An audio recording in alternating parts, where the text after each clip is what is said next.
that was the point, was to do everything the opposite way. Yeah. And thank goodness this wasn't famous on TV, because I would have lost a lot of money and support, and I would have damaged it. So it was a fun build. You know, Mitch was there. Mitch operated the cameras. We built it outside, because who builds computers outside? I was doing everything different. I don't know why that's important to me. I just don't want to do things the way other people do them. Got to do it my way. Might be the hard way. It's definitely my way. But I appreciate the tip, Catherine.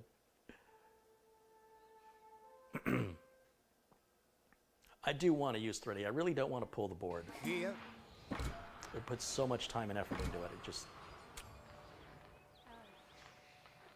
I hate to give up. I'm somebody, I don't like giving up. Ever. On anything.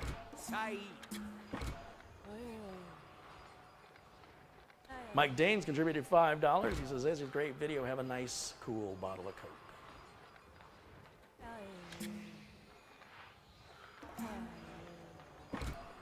Do you have any plans on doing a mini ITX HTPC build? I just did the Intel Nook. Doesn't get much smaller than that. Not much of a build. It's bare bones. You know, you throw your RAM and your storage in it. And I don't have any buyers for that. That's available for sale if you're interested. And if there's any builds you want to see, just order them. Again, if you're not willing to order the build, I don't know who you think's paying for this stuff. There's no sponsors here. So I just hope you appreciate the content that other people are paying for. And there are older mini ITX build on this channel. Customers don't often order them. Which Vega 64 is it? I don't know. You'd have to search my YouTube channel for Threadripper and look at the parts list. I have no idea. It was the most expensive one, I'm pretty sure. Shoo. How are you?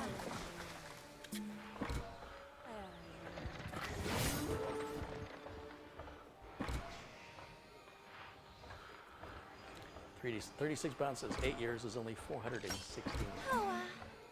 Thank you.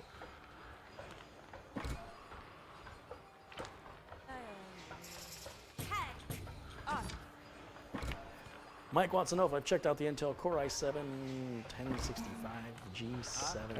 Maybe never heard of that one. The 10 series chips on the i7s are mostly laptop chips at this point. The desktop chip, I thought, was X299, but I'm not a fan of the X299 platform. That being said, there was an article about this I just read, and I will read it to you because I thought it was informative. Let's see. So this is Maximum PC Magazine. And the article, this is the latest edition, which is what? Holiday 2019. Okay, so this is the article. I want to read this to you because I find it, I know it's true, and I like the way they phrased it. It's titled, "Do You Really Need to Upgrade Your CPU?" Now, just when things seem to be settling down, let me give the author credit. This is by Jared Walton. Just when things seem to be settling down, a whole new wave of processors is descending upon us. AMD's third generation Ryzen CPUs are proven to be potent competitors to their Intel counterparts. And while 10 nanometer mobile processors from Intel are shipping, the battle for the desktop is beginning to look grim. But Intel isn't ready to concede just yet, which is why it's launched the Core i9 9900KS, which is a CPU that can legitimately clock at 5 GHz on all cores without breaking a sweat. That's the latest of the news, however. The i9 9900KS is just a preemptive strike against AMD's continuing onslaught. And during the next month, I'll be looking at no fewer than 4 additional extreme CPUs, all vying for your cash. First is AMD's Ryzen 9 3950X, which is the 16-core 32-thread processor that's wrapping up the mainstream socket AM4 family. In an interesting twist, this chip will not include a cooler, and AMD recommends a liquid cooling solution, so it's a lot like Intel's K and X series parts. Next will be Intel's Cascade Lake X, the third round of 14 nanometer Skylake X parts, topping out yet again with the 18-core, 36-thread part, which is the Core i9 10980XE. There will be other chips fleshing out the family, but the big news is that Intel has slashed prices in half relative to its 9th gen parts, and that's because AMD is forcing Intel's hand with a 3rd generation Threadripper family on a new TRX 40 platform. It's like socket STR4 except with additional PCIe lanes, plus the PCIe lanes are all Gen 4. The link to the chipset is also an X8 Gen 4 connection instead of by 4 Gen 3, so 4 times the bandwidth. The cherry on top is that AMD will again offer 32 cores with 64 threads and a 24-core with 48-thread CPU, except this time I expect performance will be much better than 2nd generation Threadripper parts, thanks to the refinements AMD has made in the Zen 2 architecture. Now, it's an exciting time for CPUs. In other words, well, he's saying it's an exciting time for CPUs. In other words, but does it bring up an it does bring up an interesting question. Boy, he should have rewrote that sentence. Who should be looking to upgrade to the latest and greatest parts? Of course, there's no single correct answer. Some people want the best and they'll happily throw down for the fastest CPU on tap. Others only want to upgrade when their current rig becomes too slow, which might mean a chip that's only 1 or 2 years old, or it could be a Core i5 2500K CPU from 2011, or anything in between. I can't tell you whether you really need to upgrade, but I can tell you what to expect in terms of performance improvements. The fastest mainstream CPU from 2 years ago is the Core i7 8700K, which could usually hit 5 gigahertz with overclock. The new i9 9900KS runs 5 gigahertz stock and can overclock to 5.2 gigahertz with a good cooler, and it's up to 55% faster in some workloads. The catch is that in other workloads, such as games and everyday office tasks, the difference is far less pronounced. Even with the latest current graphics card, an RTX 2080 Ti, you only see about a 5% difference in game frame rate on average, and that's at 1080p. Now, compared to the slightly older Core i7 6700K, which has half the cores and threads, never mind lower clock speeds, performance in some tasks can be more than twice as fast.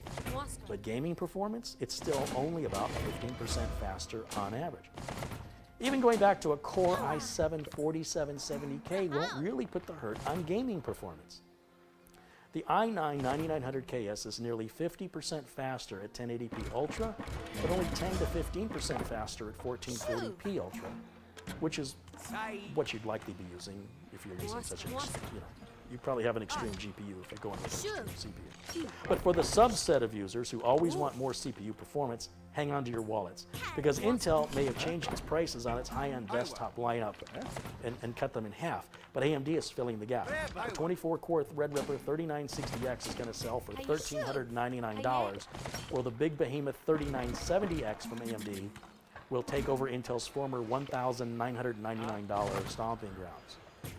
I'm still looking forward to seeing it chew through multi-threaded workloads such as Cinebench, even if it will probably trail the 9900K in gaming performance. And it's a wonderful time to be a hardware enthusiast.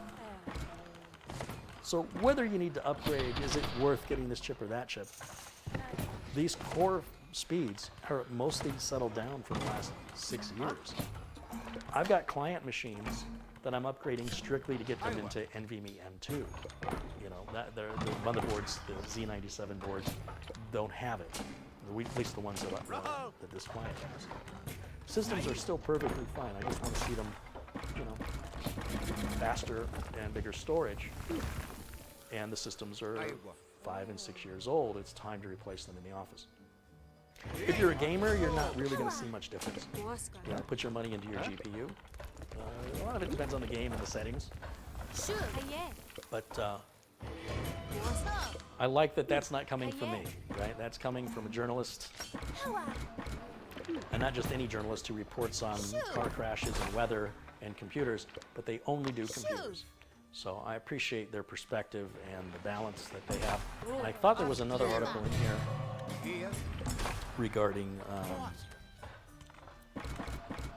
Oh, they had a nice story here about comparing M2 versus PCIe Gen 4 M2 versus SATA SSD. And I'm going to cut to the chase on this one.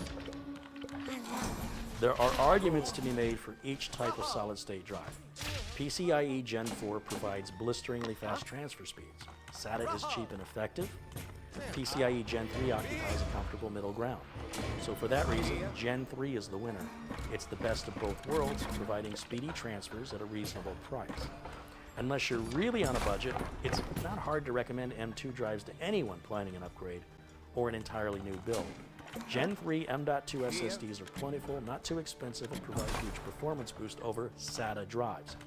Really though, it's important to remember that all of these drives are perfectly viable choices depending on the purpose of your build. A small but super speedy M.2 SSD can be perfect as a boot and primary storage drive, with two cheaper and larger SATA drives supporting it for additional storage. SATA drives are perfect for budget builds. PCIe Gen 4 is ideal for workstation systems, where the user will be moving numerous files around on the regular. We're going to give the win overall to Gen 3 M.2, but the real winner is the one that you decide in your heart and in your brain. Well said. Enough of this what's the best nonsense. It's what's the best for you. And I thought they balanced that very, very well. Really don't see that kind of journalism very often. You often just get one side. So I like how this seemed more balanced.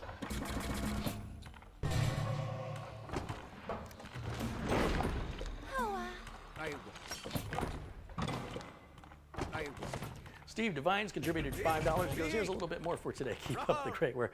Thank you, Steve, as always. Thank you.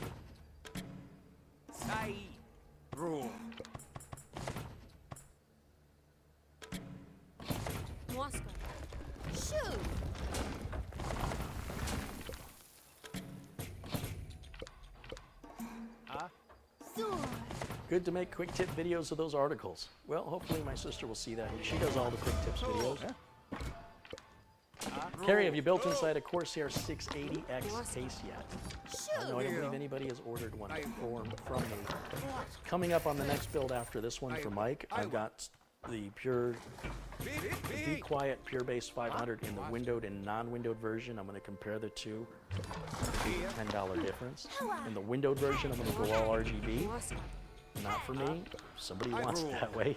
So RGB, everything, liquid cooler, everything I don't like to do. Customer is the customer.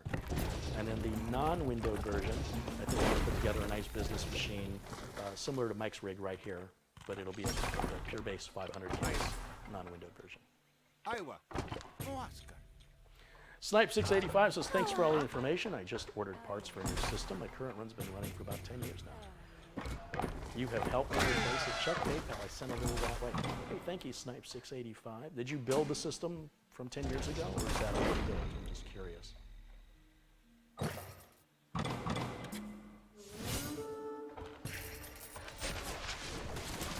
Instructional video. Kids have to explain that they didn't have power.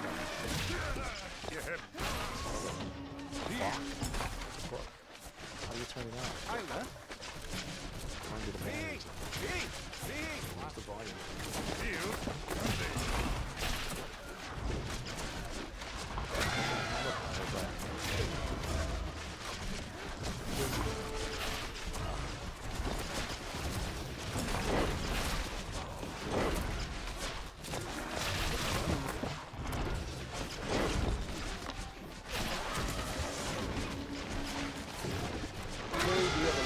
Finished builds that do not have a home. Right now, there are no finished builds outside of the Intel NUC. There's going to be very soon. There's going to be about 4, 5, or 6 finished builds by the end of the year. And when they become available, I'll let you know. But There's one that's basically going to be this. Only not with this CPU. It'll be 9700K, so it's a lot more affordable. 16 or 32 gigs of RAM. Intel 2 terabyte M.2. But here's the thing, like I can change the RAM or the storage to whatever you want. That's easy. The build will be done. There'll be a video on it. And it'll be the same motherboard, which is the, no, not this board. It'll be the same as the previous build, Gigabyte 370, H, I can't remember the name of the board, I guess. The Wall Street build. Basically the Wall Street build without a graphics card. And the great thing about this is there's a great basis of it. You can take it as is, or you can have you change the RAM, the amount of RAM, the storage. If you want faster storage like a 970 versus the Intel, you want smaller storage, say you don't want 2 terabytes, you want 500 gigs, we can modify all that for you and customize it. And if you want to throw a graphics card in there, we can do that too. So that's the benefit. Like those will be ready to rock and roll with any modifications possible because all the hard work will be done. Power supply's in there, motherboard's in there, latest BIOS, operating system, activated, legal, and then again, like I said, storage, RAM, we can adjust it if you want more or less of any of that, and then graphics card if you want to do that. Or you can just buy it and do it yourself too. So that'll all be available. There'll be about 4 or 5 of them. And I expect even the streaming computer I use here will be available because I want to replace that with an Intel unit. And I'll be honest here, I don't have any reason to replace it. The AMD 2700X that I'm streaming to you on now, for the last few months, I have one thing to complain about, and that's the stock cooler. But I don't run, if this was an Intel system, I wouldn't be running the stock cooler. So that's already a plus on the AMD side. But sometimes you'll hear the cooler ramp up and down while I'm broadcasting. And I could take it apart and put a Mugen 5 on it, but I think somebody out there is going to want this. It's the Wraith Prism cooler with the light that goes around in circles. And I think whoever I sell it to is going to want that. So I'm not going to spend a lot of time to adjust it. I'm just going to replace it with an Intel. It's been over a year. And I don't need to change it out. There's no reason, like, as far as production, the only reason is having the latest and greatest, because I'm a tech and I'm supposed to. And then I'll just sell it, used. These other systems I'm selling are brand new. They're brand new systems that the ones I'm talking about those are brand new. But there's a couple of new systems. This one, I've got the Core i5-8400 that's in my office, and I'm going to replace that. I think I'm going to start using that Nuka-Cola build with the 8086K, because that's a real crime to have that sitting in my office not being used. That's a real problem. I need to put that in use. My office computer, I need to also throw the graphics card on. Can't do any video at all. Got to do video out here in the kitchen and stream. Because it's got the 10-year graphics card. I won't sell it with the 10-year. Well, let me rephrase that. Somebody makes me come get it. The problem is, because it's an used 1080, somebody's going to want a discount. And I'm going to have to buy a new graphics card. And I'm going to lose money on that, right? Because the 1080 works fine for me. I'm best to really keep it. But it's all open for discussion and negotiation. If you're interested in purchasing any of the machines from me, just kick me off an email, especially after you see a video. The only thing I have available right now is the Nook, the i7 Nook. That's ready to ship. It's good to go. Again, unless you want RAM or storage changes to it, which are done relatively simple, quick. But other than that, right now, nothing else is ready.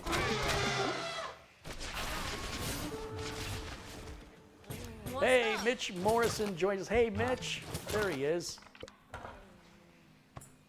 Now we can start the build, finally. I'm just going to blame Mitch. Mitch, I was waiting to begin until you got here.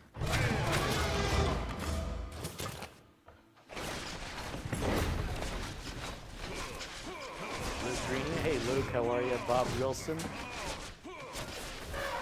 What's my opinion on the Corsair 100R? I have a build video using the Corsair 100R. You should watch it. I did not like it. I did not like it at all. I liked it about as much as reneged it. Horrible.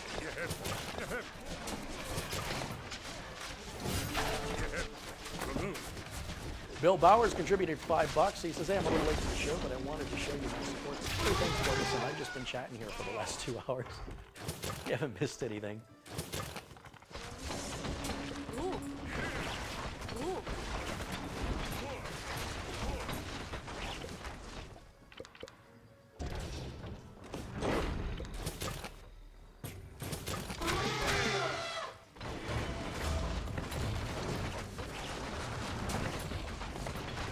Raul Sanchez, he says, Carrie, I love the channel. Carrie, I love the channel. I can't decide which AMD chipset to use.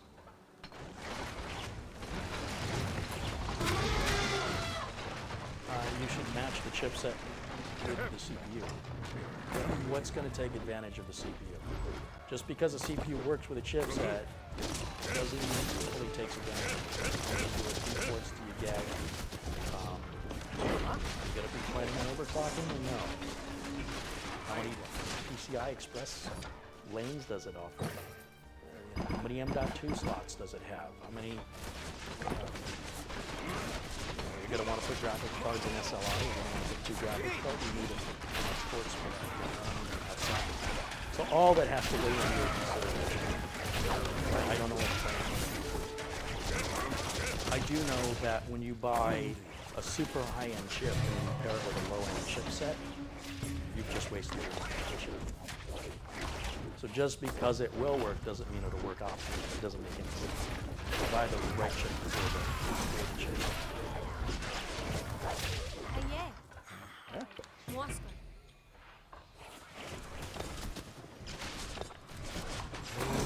Like I said, on the 2700X that I'm streaming with, that's an X470. I really struggled with it.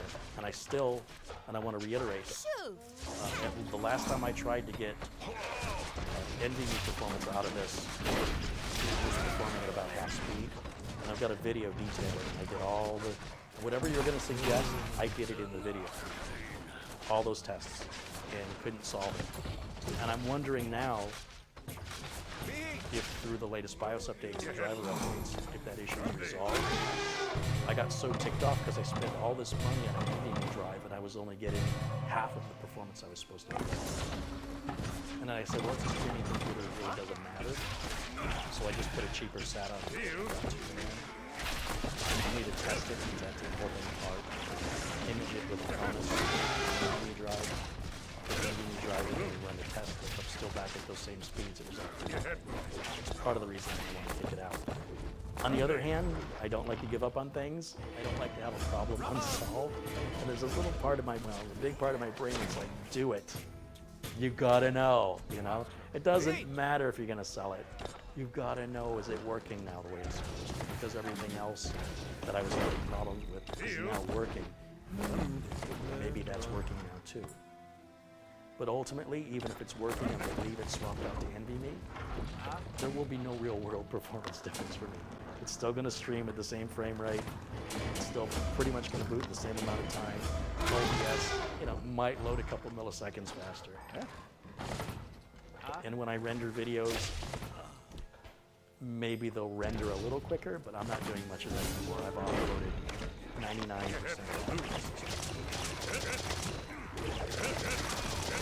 But feel free to ask in the chat. Ask Catherine Anna Hauserman. She's more on top of that. I'm sure she'd be happy.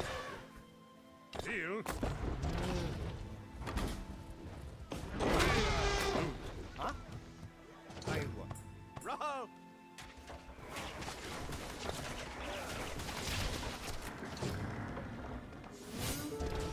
What am I building today? Just look at my video notes. This is a continuation from yesterday's video where we prepped the motherboard.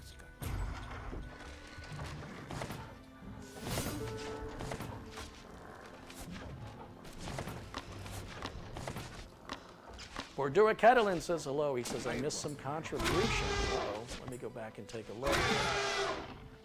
Let's see what we got going on with the contribution. Oh, I missed his. Bordura joined. Bordura Catalan has contributed $2. It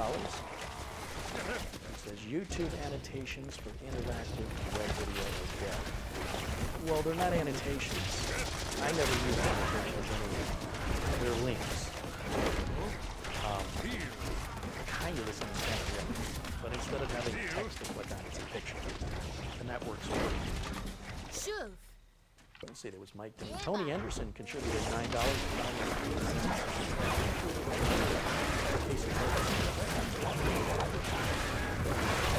Peter Vigilance contributed £2. Hi from Bagshot, Surrey, in the UK. We have another.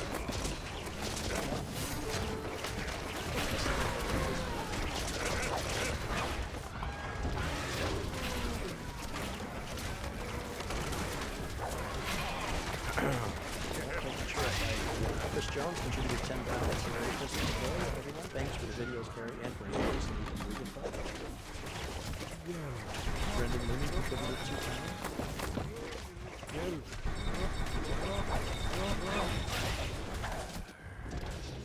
Skyflyer contributed $5.58. Don't know how I missed that. Keep up the good content. You give me the courage to update my BIOS and fix a problem I have. Right on. Yeah, that's ultimately what I'm here to do. I want to encourage you to do something. You know, stop being afraid. Do it. And if you run into a problem, this community is here to help you. We're here to help each other. You won't be left alone in the dark. The lesson you're going to learn from that, the experience you're going to get from that, is better than any video you'll ever watch or any article you'll ever read. I strongly encourage you to, if you have a reason, if there's an issue, stop living with it. Start working towards that solution. It's extraordinarily rewarding beyond words. And then you're going to sound like me. Months ago. Your friend says, oh, I got this problem. Fix it now. Let's do it. Oh, what if they sound just like you? Stop that. Let's fix it.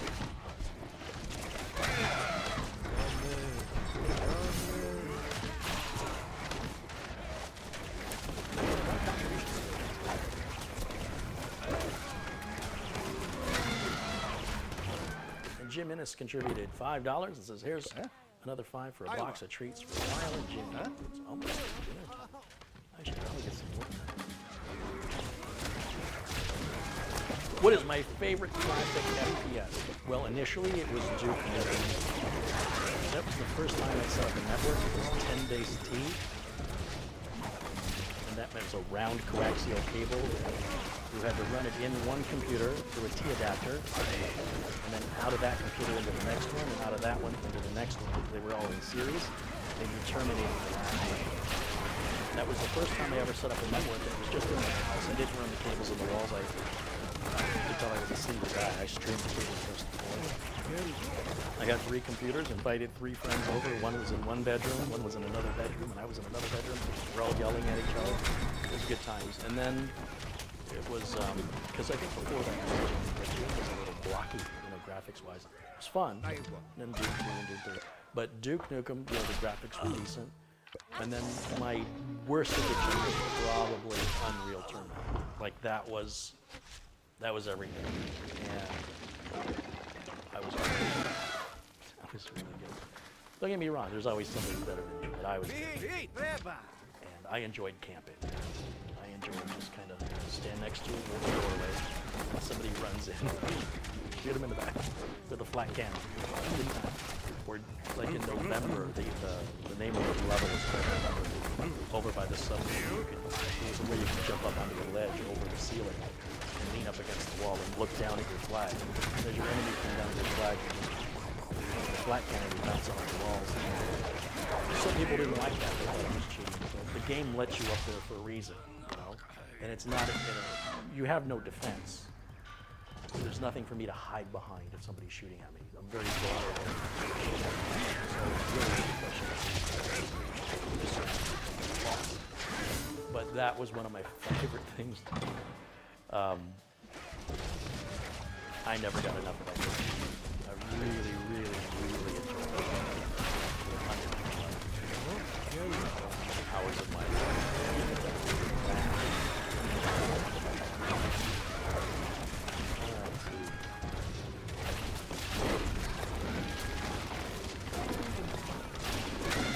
Jonathan Fazani says, Kerry inspired you to build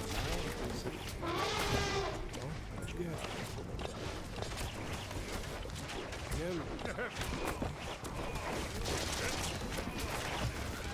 Brian says, I love fixing computers in my kitchen. That's why kitchen's really bright, nice stuff like this here, great place.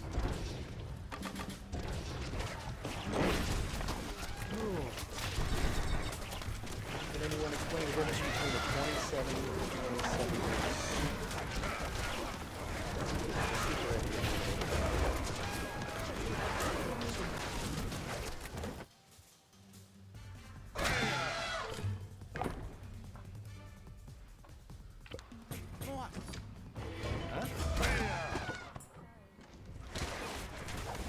Eric says, I believe inappropriate messages should be deleted instead of hidden.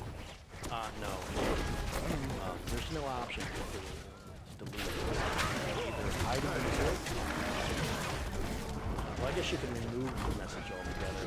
But you can put the user in timeout, or you can hide the user. And I don't know if a message is all in caps that that's a I mean, if somebody's being vulgar, that's one thing. But I don't want my mods exercising judge, jury, and execution because it may cost me a legitimate viewer who wasn't maybe they don't communicate well. Sometimes we have people that are visual and they're typing on that's the only way they can see. It might be a little annoying, but it's different than being vulgar. So I think the mods are doing a fantastic job, and you guys just keep doing what you're doing.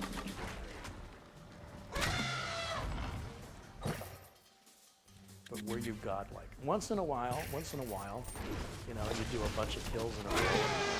God, boy,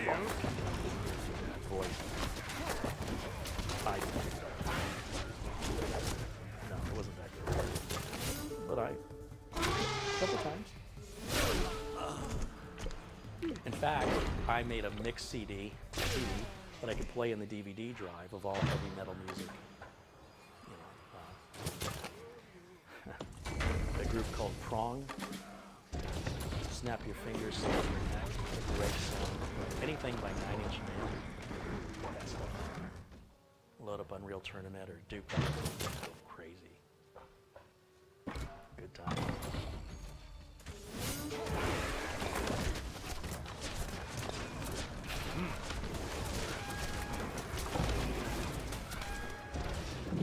Mike Dane has contributed $5 again. He says, thanks, Kerry. I just rebuilt 2 computers and gave them to a couple of Christmas that couldn't afford them, so it's good. That's the best, isn't it? It feels so good when somebody expresses gratitude and joy at something when they appreciate something you did for them. When somebody doesn't appreciate it, like, you know, I get some people there on YouTube that don't appreciate the amount of time and effort and money I spend to make these videos, and they don't give anything, they just take. So it's so rewarding when someone appreciates what we do. It was really nice of you to do that.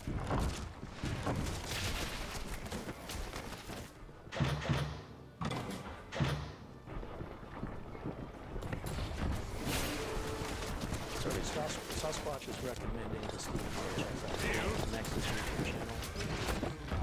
I'm not sure what that's in context, but I really enjoy Gamers Nexus. Steve over there knows his stuff. I have a great respect for him. You know, I talk about a lot of hobbyists and enthusiasts in the industry. Steve feels more like a journalist, more like an in-depth, unbiased journalist. He doesn't seem like a fanboy. He doesn't come across as biased at all. He seems to just be interested in facts, regardless of his personal feelings. That's the gist I get, and I appreciate that kind of thorough and genuine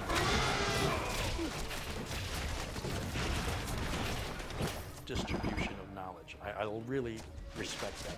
And furthermore, the quality of their videos and their editing, super. I grow up. Just like I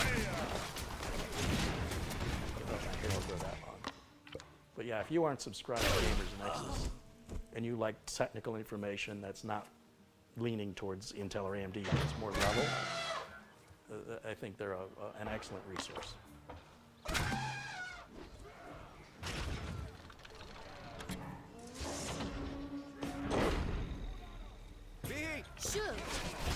Jack Toy there in chat. Hey, Jack. Bob Wilson. Louis 67. Vern Mahorny. Hey, guys. Turn that i9 box into a strobe light. Like a black light. Peter Brooks has contributed £1.99. Don't worry about the trolls. We love them. Trolls happen. Really good.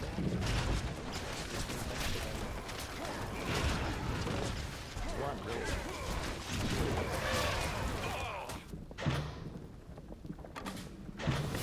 Latest Call of Duty game just broke sales records. Was I reading that? It seems like every new game that comes out breaks the sales record. It's like there's more gamers now or something.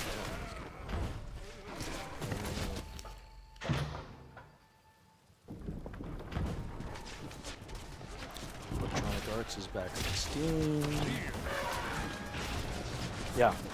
Call of Duty Modern Warfare had a record-breaking first weekend. $600 million in 3 days. It is the top-selling premium game of the year.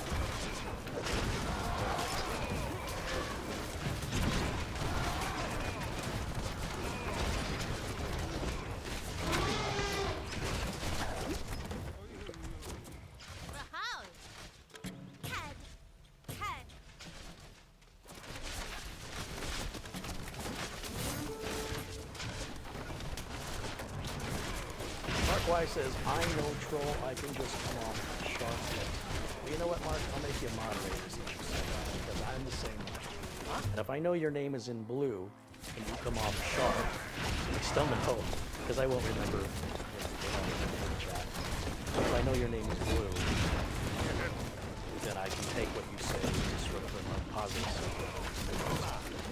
Thank you for clarifying that. I don't have a problem with people being blunt. I encourage you. Just don't be insulted.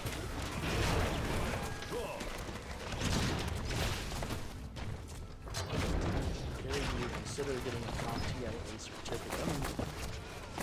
I got one in 1995. My A+ certification. In fact, I show my A+ card about 10 years ago in one of my earlier videos when it was still in standard definition 4x3. I actually take my card out and show it. It never required anything. So as far as the CompTIA is concerned, I'm still certified. Not that that matters. But these certifications really only matter to employers that require it as a prerequisite to employment. If I had a client that said, we'd like you to work on our machines, but we need you to be certified, blah, blah, blah, then I would go get that certification if I wanted to work for that client. Otherwise, certifications are just another means of money. The certification business, as is education. You watch daytime television, for school. I guess if you're watching daytime television during the week, you assume you're not employed. And you want to make it out to sound like you're going to do better news because you're going to be educated. We're going to educate you. We're going to help you with your job. They're just selling you something different than a car. And I'm not, look, education's a good thing. But when you're not working, to put yourself in more debt is probably a bad idea. So I would suggest finding an entry-level job where you want to be into. So if you wanted to be a tech and you didn't have the certifications or experience, start with applying for firms. You can work in call centers for $12 an hour, whatever it is, and you will learn a lot. You'll learn about dealing with the public, the scripts, as you keep saying the same things over and over, it'll stay the same. And that's going to make you more knowledgeable, and then you slowly learn, promote it, and move up. And then from there, you can move into more hands-on. But you've got to pay your dues, or you got to know somebody. don't necessarily think the path of paying money to get is that useful. It depends on the group. I'm referring strictly to desktop support. You want to do like network architecture, security, programming, definitely.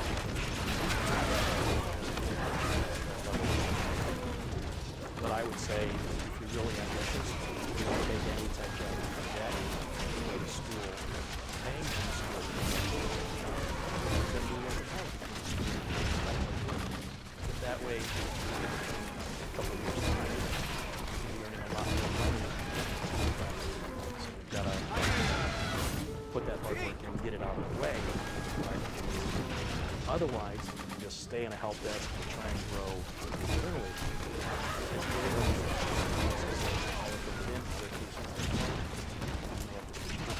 You'll end up working a lot longer, just busting this out right at the beginning. Smoother sailing for them. Other ways, busting your butt never quite get it.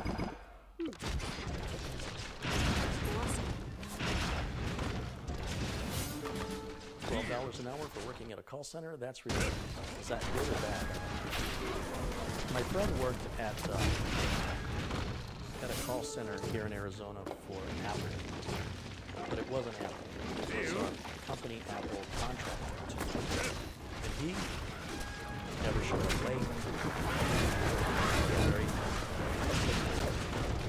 never so much as took home a penny. He was a very honest guy. And he was promoted. I think just like he was above a regular, like he could make decisions. He had authority to make certain decisions that other call center employees couldn't make, but he wasn't quite super. He was on his way. I want to say he paid him $12. This was and Apple decided that they didn't want to use this contractor anymore. So like the contractor has to have certain levels of customer satisfaction. All the time to call take, getting the call ID on time, and then what the call center is charging. So if any of those three things are off, like let's say the call center is doing everything they're supposed to be doing, but Apple found somebody who claims they'll do it for less money. So even though they didn't do anything wrong, they lose the contract. If they lose the contract, they don't need the employees anymore. And my friend's out of a job, though he did nothing wrong. That's a consequence, of working for somebody else. What would have happened if you just signed a 16-month contract? Now how are you going to pay for it? It's not like you saw this. That friend today is a truck driver. I see a lot of people get burned up in IT, and they do something entirely different. They get that. They run away from IT. And he's been a truck driver now for a couple of years. He really enjoys it. He's a single guy. He sold his house. He lives out of his truck. And just putting all the money in the bank. So things work differently for different people. But he definitely likes the stability a lot better. Come in. Let's talk. John Mallory says minimum wage is $15 an hour in Maine, Bangor, Maine.